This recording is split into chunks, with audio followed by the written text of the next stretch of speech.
TV special, The Hidden Children on Omer Street. I'm Colin Dorsey. And I'm Bryn Caswell. Welcome to episode 2. As we continue to learn more information, we will be keeping all of you updated. So on June 30th, let's go back. A law enforcement executed a search warrant at 182 Omer Street and removed 16 siblings from inside. Their ages ranging from 18 months to 18 years old. Right, and these children, along with the 4 adults that are now facing charges. 16 kids, 1 house, for adults, and a village of 700 people who swear they never saw a single child. If I told you a family had 18 years to hide 16 kids in plain sight, in a state with a public school system, a child protective services hotline, and a welfare office in nearly every county, would you believe me? Because that's exactly what investigators say happened in Hamden, Ohio. And more than 2 weeks after deputies pulled 16 children out of a house on Omer Street, we finally have enough pieces to start asking the real questions. Not just, how did this happen, but who actually did this to them? Because the family's own relatives are now publicly split on that question. A niece says the grandparents she remembers smelled like lavender and kept a spotless home. An uncle says a stroke left the grandfather barely able to understand what's happening in his own court hearings. And a judge just signed a gag order so broad that, on paper, it could technically silence the governor of Hawaii. This case has a body count of 0 and a horror factor that rivals cases that do. Stick with me, because by the end of this video you're going to understand not just what happened inside that house, but how an entire state's child welfare system can look directly past 16 children for years and never see them at all. Before we get into it, if you're new here, this channel covers active criminal cases the right way. Confirmed facts kept separate from allegations, no speculation dressed up as fact, and everyone in this story who has not been convicted of anything is presumed innocent, exactly as the law requires. If that's the kind of true crime coverage you're looking for, subscribe now, because we're going to be following this case all the way to trial. Let's get into it. June 30th, 2026. A Tuesday, deputies from the Vinton County Sheriff's Office arrive at a house on Omer Street in Hamden, a small village just north of Wellston, in one of the least populated counties in the entire state of Ohio. Vinton County has roughly 12,600 residents total. It doesn't even have its own job and family services office. It shares regional services with neighboring counties. Here's what's important, and what a lot of early coverage got backwards. Deputies weren't there looking for 16 children. They were executing a search warrant connected to a completely separate case. Allegations that Gary Siders Jr. had exposed himself in public on 4 separate occasions in May. Dates authorities list as May 23rd, May 27th, May 29th, and May 31st, involving people outside his own household. That warrant, plus a parallel investigation the sheriff's office has described as involving allegations of domestic abuse and neglect, is reportedly what actually brought law enforcement to that door. What they found once they were inside is what turned a low-level warrant service into a case that made national news. 16 children, ages ranging from about 18 months to 18 years old. According to court records reviewed by local outlets, the children's ages break down roughly as 18, 16, 15, 14, 13, 11, 10, 8, 6, 5, 2 sets of 4-year-old twins, and a set of twins around 18 months. Investigators say most of them were found confined to a single room measuring 12 feet by 12 feet. Ohio Attorney General Andy Wilson did not hold back at the first press conference. He called it pure evil. He said if authorities had waited another 24 hours, there may have been multiple deaths. 7 of the 16 children were taken to hospitals that night. 2 were airlifted to trauma centers. At least 1 was reported to be in critical condition. Vinton County Sheriff Ryan Kane was equally blunt, describing the conditions as disgusting and saying, in his words, that livestock on local farms were kept in better conditions than these children were. Now, I want to pause here and be precise, because precision matters in a case like this. Those are statements from law enforcement officials describing what they allege they found.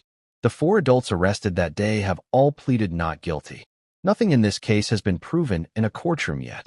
We are going to walk through what's alleged, what's confirmed by records, and what's still just a theory, and I'll flag the difference as we go, because that distinction is about to become a legal battleground of its own.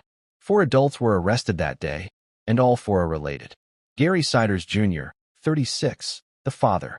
Elizabeth Siders, 33, the mother. Gary Siders Sr., 73, the paternal grandfather. Christina Siders, 66, the paternal grandmother.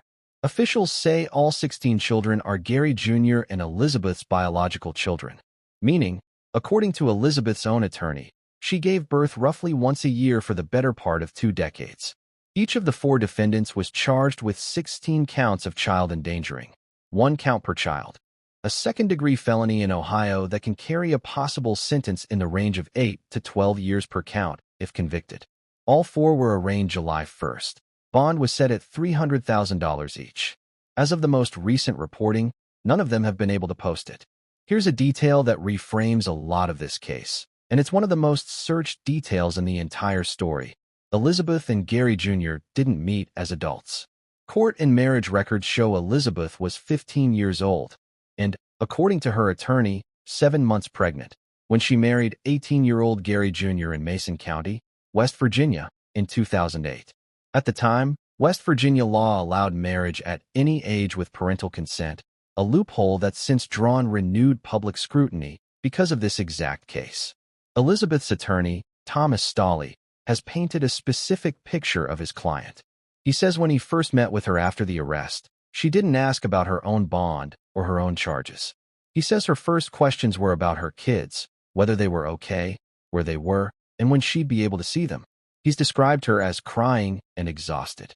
Relatives, including an uncle by marriage named Ronnie Fletcher, have said Elizabeth came from a difficult home life and, in his words, escaped into the Siders family as a teenager. But there's a second, competing narrative running alongside that one, and it's coming from Elizabeth's own side of the family. Social media posts from a man identifying himself as her brother describe her as having been almost indoctrinated by the Siders family and claim the siblings were estranged for years before recently reconnecting. That claim, like a lot of what's circulating online right now, has not been independently confirmed. So which is it? Was Elizabeth Siders rescued by this family at 15 or absorbed by it?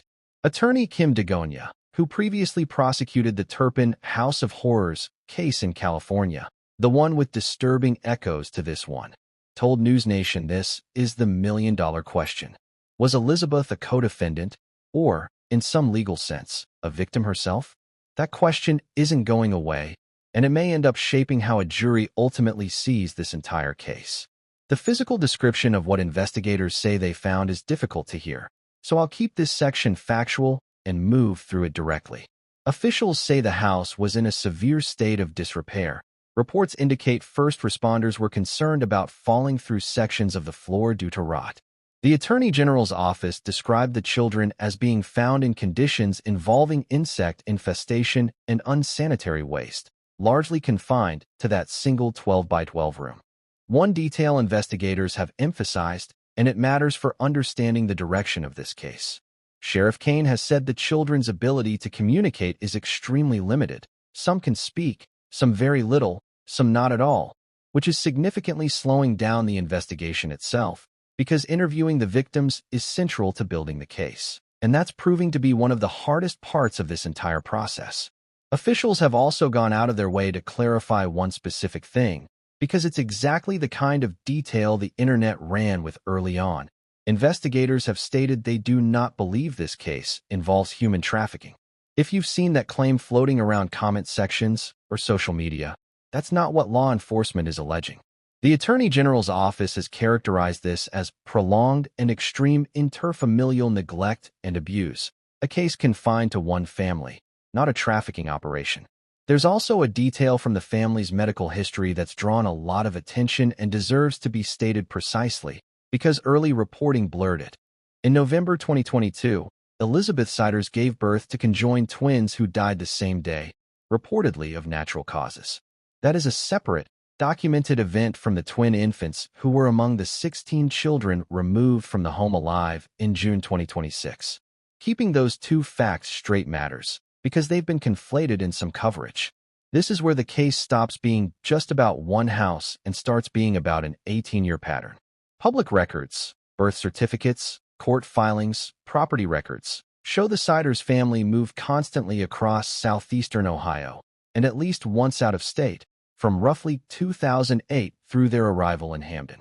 Investigators say the family had ties to Gallia County, Jackson County, Pike County, and Vinton County, and, strangely, at least one birth record listing an address in Bloomer, Wisconsin, even though the birth itself reportedly took place at a hospital back in Ohio.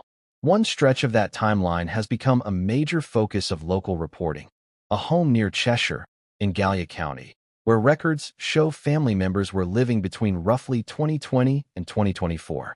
A neighbor there, Melissa Edmonds, told a local ABC affiliate she never actually saw the Siders' children, but that her nephew had played with some of them a few years earlier. She said the family left the home abruptly, and it sat empty and in poor condition afterward. That pattern, a house that's occupied, then suddenly not, with no one quite sure when the family actually left, shows up more than once in this timeline. And then there's the truancy case, which might be the single most important document in this entire story, because it's proof the system actually did flag this family once, and then lost them.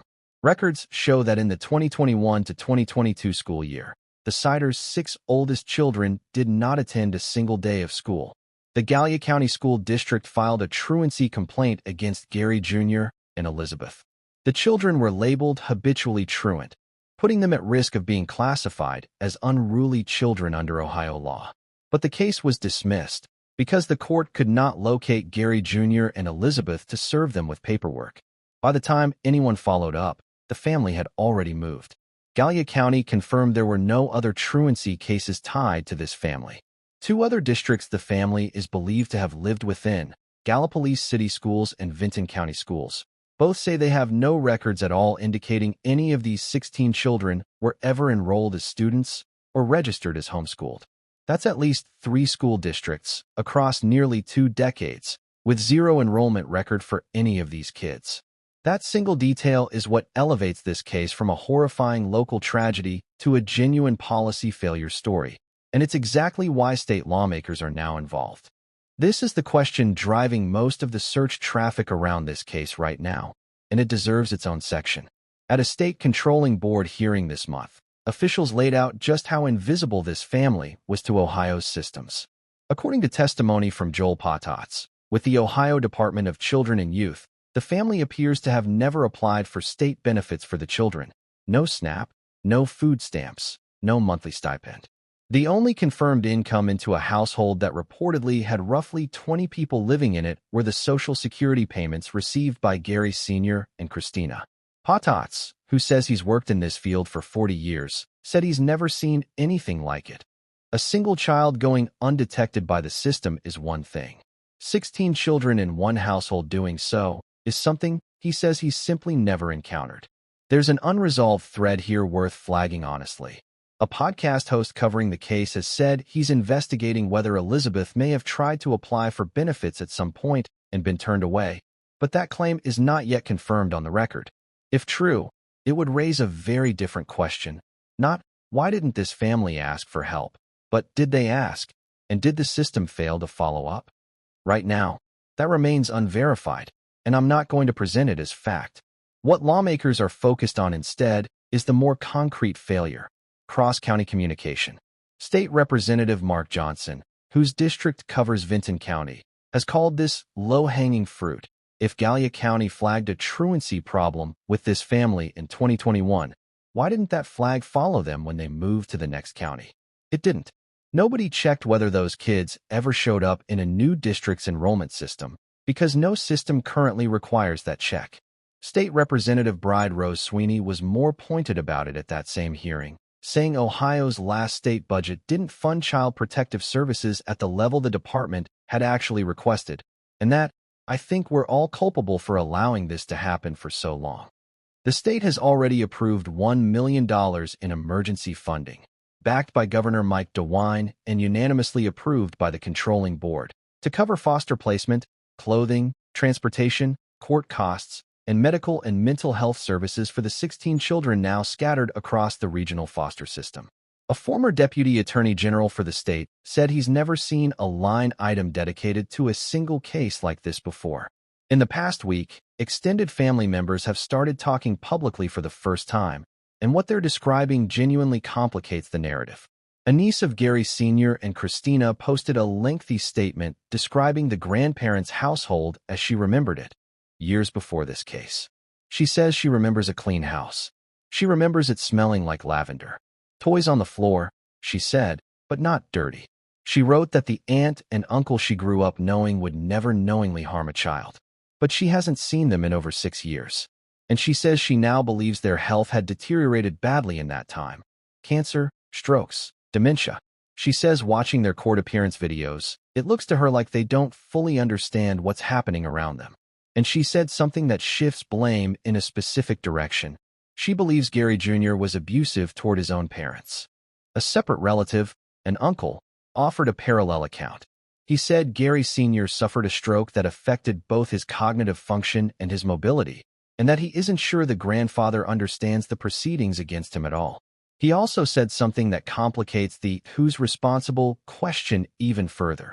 He claims it was actually the grandparents' resources that had been supporting the household, and that conditions only deteriorated after the grandparents' health failed and the household lost whatever stability they'd been providing. None of this excuses what investigators say they found. None of these relatives are claiming otherwise. But it raises the exact question at the center of this case, and it's one a courtroom, not the internet, is going to have to sort out. Was this 4 adults making a collective, conscious choice to neglect 16 children?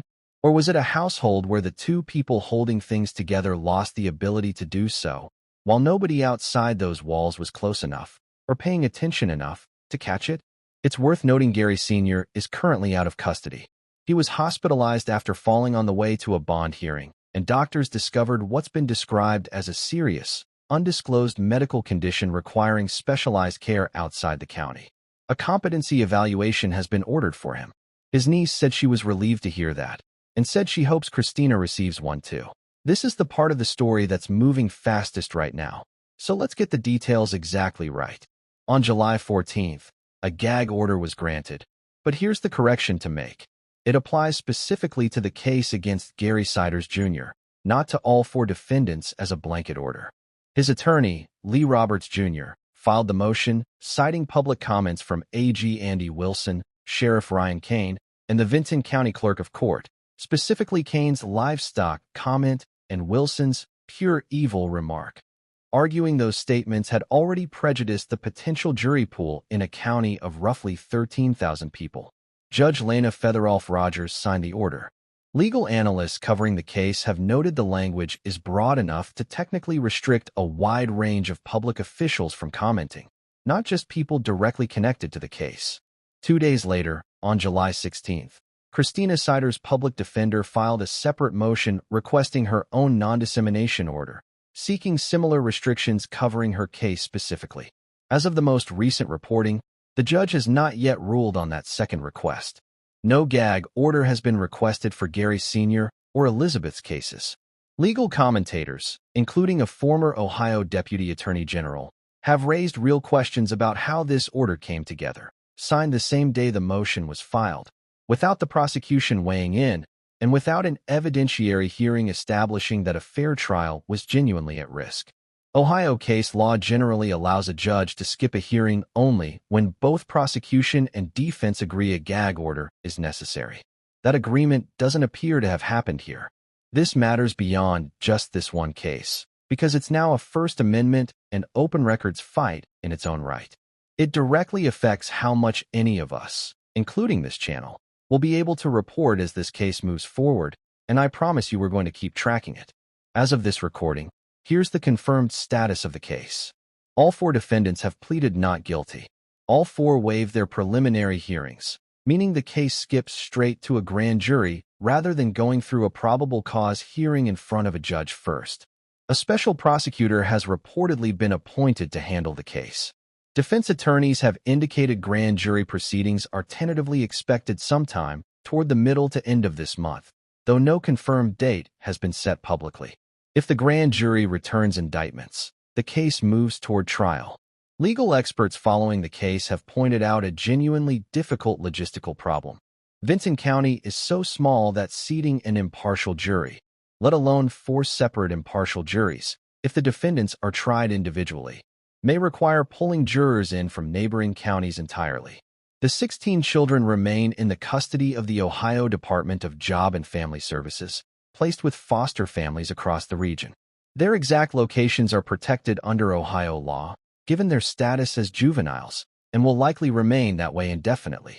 If you've been following this case online, here's what's dominating the search traffic and the comment sections this week, and where the honest answer currently stands on each. Was this human trafficking? No. Officials have explicitly said they don't believe this case involves trafficking. It's being investigated and charged as interfamilial neglect and abuse. Is Elizabeth Siders a victim or a defendant? Both labels are currently in play. She's charged as a defendant. Her attorney and some relatives describe her circumstances in terms that raise real questions about how much agency she had in that household. That tension will likely be central to her defense. Where are the 16 children now? In foster care, spread across the region, with their specific placements protected by law. Nobody outside the child welfare system has that information, and legally, nobody will. Why didn't anyone catch this sooner? Because the family appears to have never entered any system that would have triggered a check.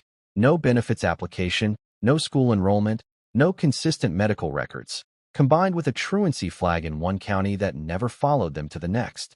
What happens with the gag order? It currently applies to Gary Jr.'s case specifically. A second request is pending for Christina, and legal experts widely expect it to face continued challenges given how it was issued. When is the trial? Nowhere close yet. The case hasn't even reached a grand jury indictment. If any of those answers change, and given how fast this case is moving, they will. That's exactly what we're going to be covering next. Representative Mark Johnson drove out to that dead-end road on Omer Street himself, just to see it in person. Woods on both sides. One neighboring house. A railroad yard out front. And he said something that I think is the only honest reaction anyone can have to this case. He couldn't reason his way to an answer for why 4 adults would let this happen. He said the town around them is a good town, hard-working people, dependable people. This wasn't a story about a place without opportunity. It was a story about a family that, for reasons still not fully understood, chose to disappear from the world entirely, from the schools, from the welfare office, from the daylight hours of their own village, and very nearly succeeded at staying invisible forever. We still don't have the full answer to why. Maybe a courtroom will get us there. Maybe it won't. But 16 kids are safe tonight who weren't safe a month ago, and that's the only part of this story that isn't still a question mark. If you want to actually understand a case like this, not the sensationalized version, not the speculation, but what's confirmed, what's alleged, and what's still genuinely unknown, that's what this channel does every single week. Hit subscribe, turn on notifications, because the moment that grand jury returns an indictment, or that Ohio Supreme Court ruling on the gag order comes down, we're breaking it down here first. Drop a comment below. Do you think this was 4 adults choosing to hide these kids, or 2 elderly grandparents whose decline nobody outside that house was close enough to see? I read every single one of them. Stay safe. I'll see you in the next one.